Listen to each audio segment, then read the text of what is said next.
Welcome to Evilive. Live media is... I was so close to getting it right. The live media commentary show that answers the question, does the devil ever take the form of a nanny? Well, subscribe if you're new to the channel because today we are reviewing Servant Season 4, Episode 2, Itch. Oh gosh, it's like everywhere. All right, look, my initial thoughts of this is I got mad Omen vibes, and I don't dislike it at all. I'm digging it. One thing that this show has always done is surprised me with its presentation. Whether that's something as simple as just the cinematography or as convoluted and complex as the narrative that they're spinning. In either case, I'm open for it. I'm continuously surprised and continuously impressed. And this episode in particular made me start to question everything that I thought I knew about this series. I'm going to get into it in just a second, so hang tight on that note. This was directed by Kitty Green. It was written by Alyssa Clark, and of course it premiered this past Friday. So the synopsis is, Leanne begins to torment Dorothy as chaos roams around Spruce Street. So the chaos that is roaming around Spruce Street are this massive outbreak of bedbugs. And it is tied intimately with Leanne's discomfort and rejection by Dorothy. Dorothy, of course, is home from her back injury from falling off of her third floor, the third floor onto the first floor, injuring herself. It was set up in the last episode that she was brought home to be taken care of, and her husband, Sean, straight up told Leanne, look, she needs space from you. She doesn't want to see you, period.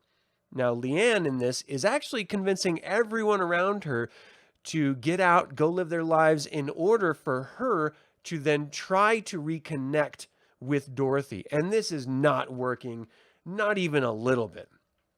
Dorothy wants nothing to do with Leanne, and it only infuriates Leanne more. Leanne, as far as she's concerned, she is being spurned for no rational reason, which forces one to question, is Leanne, one, all there in her head? Is she as deluded as everyone else seems to be in this show?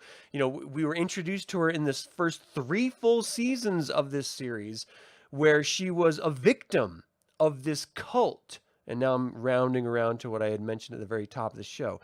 This episode is giving me the impression that that cult was not stifling Leanne. That cult was protecting the world from Leanne. And that's where I'm getting to how this is reminding me of The Omen. The more I watch this show, the more I'm starting to become convinced that Leanne, if not the overt Antichrist, is somehow of a demonic origin. She controls the beasts of the field. They all come to her unknowingly, seemingly to her in her distress, to protect her or to somehow shelter her from the machinations of the outside world. When she is upset, it is then manifested in the world at large. We saw this last season with this birthday party of a bunch of mommies coming around and Dorothy not wanting to have Leanne a part of the party, and then bees suddenly like shoot out of the fireplace, causing this massive problem. And, you know, of course, initially we had noticed that as soon as she was sort of scorned and overtly beaten and abused by Dorothy, you know, forced to live in the attic, that the foundation of the Turner's home itself was starting to crumble. Again, a manifestation of how Leanne is being treated.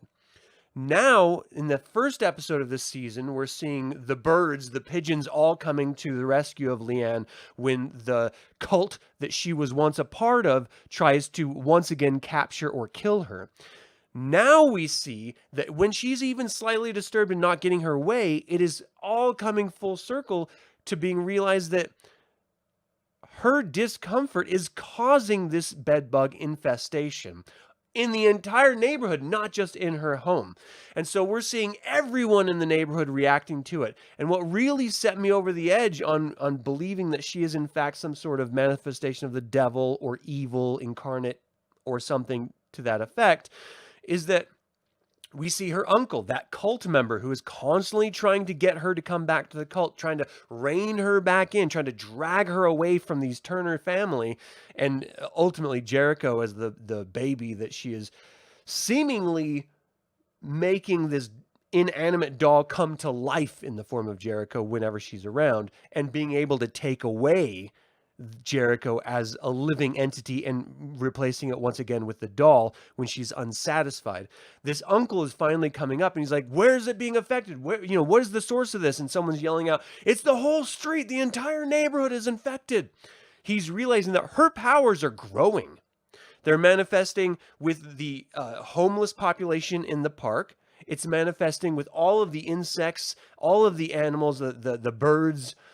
The entire foundation of the ground itself is crumbling when she becomes upset or she's not somehow pacified. And what I love about this is that it's taking a character that we have grown to genuinely like, defend in this show, to have a sense of protection over. And it's revealing that we have been duped the whole time.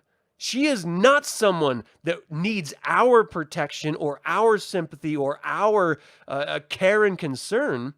She's actually a monster, and she's the cause of everything. That's the impression I'm getting so far in this particular episode specifically, and I am loving it. I love it when expectations are subverted in a creative way that does not renege everything that we've already learned about these characters, but instead adds to it and then strips away expectations. It's absolutely brilliant. For me, watching this, the standout of this particular episode, arguably you could say it entirely, but the entire show itself, but just the costume design, it's so beautiful. And the acting of Nell Tiger, I think it's got to be Tiger, right? Nell Tiger Free. Anyway, she plays Leanne Grayson. She's on another level. Like, maybe she was always this good, but she seems to have grown as an actress throughout the preceding 3 seasons, and now in this 4th season, we're seeing a whole new side of this actress. And I don't know if it's just because they're finally revealing the true nature of this character, and so she's being able to realize a different avenue of expression as an actor, or whether it is her really coming into her acting chops, on her own. In either case, it's next level. Not only is she immensely more attractive physically and presence-wise in this particular episode, even more so than last episode, than any previous episode. You can feel her authority on screen. And it's not just a script. Like, it's her acting. It's this presence that she is projecting to the camera is incredible. She's completely in control of Sean. She's completely in control of Julian. Sean's, actually, it's Dorothy's brother, but Sean's brother-in-law. And then she is doing everything she can to exert her influence and control over Dorothy, and Dorothy's having none of it. And I can't help but think, of course, it would just devastate the entire show, so I understand why they don't do it. But I can't help but think that this is everyone's fault, except for Leanne's and Dorothy's. Dorothy went through some insane trauma, losing her own son, because of her own negligence, unbeknownst to her, but still, it is her own negligence that caused her son's death. And so she is just simply trying to exist in a vacuum of reality because her brother, Julian, and her husband, Sean, and their father have set up this world, this environment, this entire concept of Jericho being alive when they all know that he's not alive. Her psychiatrist knows that he's not alive, and she tried to get the truth out to her. But no one is facing the facts that Jericho is not their son, whoever he may be, if he is ever real at all. Whatever this being is a manifestation of Leanne's presence in the family. When she was supposedly sent off to another sort of boarding school, Jericho went back to being a doll. And Dorothy is so lost in her conscious mind that she can't even see the truth. And everyone around her is enabling her madness, perpetuating the situation that they're all in, unfolding this insanity that is not only affecting their own tortured family, but everyone around. And now we're forced with the possibility that we've been led to believe that this religious cult are the bad guys. Now we're finally being able to see that no, perhaps, they're actually really are the good guys. And they really are trying to protect the world from Leanne. And they're trying to get a rein on whatever this power is that she has and keep it tamped down for the safety of everyone. So you have the insanity of Leanne, who is finally coming into her own, who is somehow connected with this cult, that whether she's the ultimate bad guy that they're trying to control, or whether she's just an innocent trying to break out and realizing her own powers, that's one dynamic. The other dynamic is the entire Turner family lying to Dorothy, making her believe Jericho is alive and real, and not admitting what she actually did. And if they just did that one thing, if they just forced her to realize that she killed her son, yes, it would be devastating, and she may not recover from it. But at least then it would release the hold that Leanne has over her and this entire family and everyone else as a byproduct. It's amazing, the dynamics that we're facing. It's not singular. It's not even really plural. A dual dynamic. It's a plural dynamic. Multiple issues all at once compound to this one fanatical insanity that everyone is forced to suffer the consequences of. This is amazing. You don't get this in storytelling unless it's this wildly engrossing novel. And this is an Apple TV show that no one is watching, that everyone should be watching. It's amazing. I am so excited that this is back on. And yes, I'm saddened by the fact that this is the final episode. But what we're getting, you can't be upset. This is storytelling on a whole other level, and supported by the fact that these producers are encouraging brand new directors and writers to flex their muscles in this sandbox, and it is coming through and shining. This is the best possible outcome of a suspense mystery series. Full stop. And I am absolutely in love with it. I can't wait for Friday every single week. And it's not because it's fucking Friday. It's because Servant is going to be on. It's so great. So if you haven't checked this out yet, sweet hell, what are you doing with your life? You're making the wrong choices. Just full stop. You need to watch this show if you're not. So my favorite part of this episode was the realization that came to me when we saw her uncle wandering down the street with cracks literally in the foundation of the street opening up, bed bugs infecting the entire neighborhood. You have huge pest control presence trying to dampen, trying to get their hands around this issue, and no one is able to. And he is just like asking what's happening, what's the problem, how widespread is this? And we as the audience are finally coming to the realization that Leanne is not an innocent and that she is evil personified in some way. And speculating and wondering and hoping to discover what that is. Oh, it's so great. I love it so much. So that's my favorite part. A least favorite part of this episode, it's my continued frustration with the Turner family. Why not just admit the truth to your wife? Why not admit the truth to your sister? Just let her know what happened. It was an accident. She can recover from it.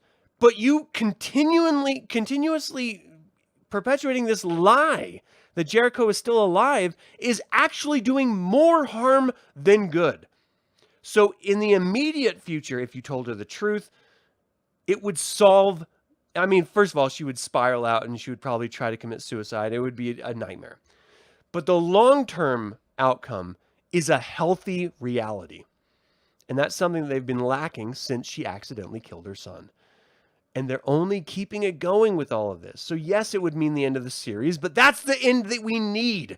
We have to have the bitter, ugly truth hit her in the face, because her denial and their support of that denial is causing all of this discord and friction and allowing Leanne to do what she's doing. And that is seemingly unknowingly destroying everything. So my least favorite part is their continual lie. It's just so frustrating.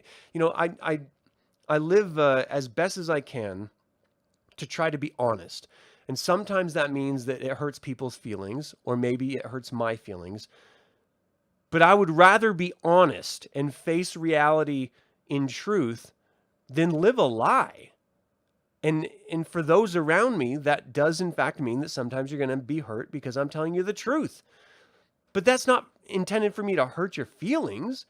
That it's just because I think you deserve the truth. Because lying is worse than the temporary pain. Because ultimately, when you realize that you're doing something wrong, or that something didn't live up to maybe the expectations that you had or the anticipation that you had, you can learn from that. You learn from failure. You don't learn from people placating you and telling you how wonderful you are when you're not. It's just accepting reality on reality's terms, rather, and learning and growing from it, rather than hiding your head in a hole like an ostrich in the ground, to pretend that the nightmares or reality isn't actually there. But it is. It is always there, and we have to face it. So ultimately, how could I not give this a perfect score? This is a 5 out of 5 Evil Eyes. This is a brilliant series. The producers are knocking it out of the park, giving these amazing, talented artists in the form of directors, clothing designers, set designers, general artists, the writers, the actors. Everything is amazing. If you're not watching this, watch it. If you are watching this, why are you not geeking out with me? This is so good. I can't be the only one noticing this. Thank you all so much for tuning in. And of course, as always, remember that evil spelled backwards is live. So get out there. And like Leanne, be evil. It's a lot of fun.